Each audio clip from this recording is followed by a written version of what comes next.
جی وعلیکم السلام ورحمۃ اللہ وبرکاتہ۔ جی یہ ایک پوسٹ ہے جی ابو ہریرہ رضی اللہ عنہ سے روایت ہے کہ نبی کریم صلی اللہ علیہ وسلم نے فرمایا اللہ تعالیٰ کے ہاں عام دنوں کے مقابلے میں عشرہ ذی الحجہ یعنی ذی الحجہ کے پہلے 10 دن کی عبادت زیادہ محبوب ہے۔ ان میں سے ہر دن کا روزہ 1 سال کے روزوں کے برابر ہے اور ان کی ہر رات کی کا قیام عبادت لیلۃ القدر کے قیام کے برابر ہے۔ ترمذی۔ جی بھائی یہ بڑے قیمتی دن ہے، اس میں کوئی شک نہیں ہے، بڑی فضیلت ہے، جس طرح کہ عبداللہ بن عباس رضی اللہ تعالی عنہ کی بیان کردہ حدیث صحیح بخاری وغیرہ کے اندر موجود ہے۔ بڑی عظمت بڑی شان والے دن ہیں یہ، لیکن یہ روایت جو ہے نا یہ ثابت نہیں ہے، یہ روایت صحیح نہیں ہے، کیونکہ اس روایت کی سند میں یہ ابن ماجہ میں بھی آتی ہے 1728 نمبر پر اور ترمذی میں 758 نمبر ہے اس کا، اور اس کی سند میں نحاس بن قہم نحاس ابن قہم یہ ایک راوی ہے جو کہ ضعیف ہے، اور قتادہ جو ہے نا اس کی تدلیس بھی ہے اس میں۔ پھر امام ترمذی رحمۃ اللہ علیہ نے یہ روایت نقل کرنے کے بعد لکھا بھی ہے کہ ھذا حدیث غریب لا نعرف الا من حدیث مسعود بن واصل عن النحاس قال وسألت محمدا عن هذا الحديث فلم يعرفه من غير هذا الوجه مثل هذا، یعنی یہ بات انہوں نے بیان کی ہے کہ یہ روایت کو یعنی کہا غریب کہا ہے اور کہا کہ ہم اسے نہیں پہچانتے مگر مسعود بن واصل کی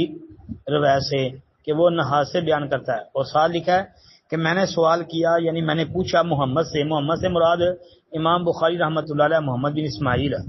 تو انہوں نے محمد بن اسماعیل بخاری سے اس کے متعلق پوچھا تو انہوں نے بھی کہا کہ مجھے اس کا نہیں پتا، یعنی وہ بھی کہتے ہیں کہ میں اسے نہیں پہچانتا یا مجھے اس کا پتہ نہیں چل سکا۔ پھر کہتے ہیں کہ اس میں سے کچھ جس طرح کہ قتادہ نے سعید بن مسیب عن النبی مرسل روایت کی ہے، یہ بھی ہے، یا بن سعید القطان نے نحاس بن قہم پر ان کے حافظے کے متعلق کلام کیا ہے،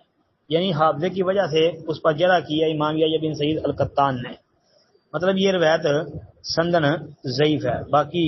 یہ دن بڑے قیمتی ہیں، اس میں کوئی شبہ نہیں ہے جی۔ السلام علیکم ورحمۃ اللہ۔ وعلیکم السلام ورحمۃ اللہ وبرکاتہ۔ محترم بھائی لکھتے ہیں جی قربانی میں شوہر بیوی کا حصہ تو ہوتا ہے اور 1 سال کے بچے کا کر سکتے ہیں، حصہ ڈال سکتے ہیں۔ محترم بھائی بات یہ ہے کہ گھر کا سربراہ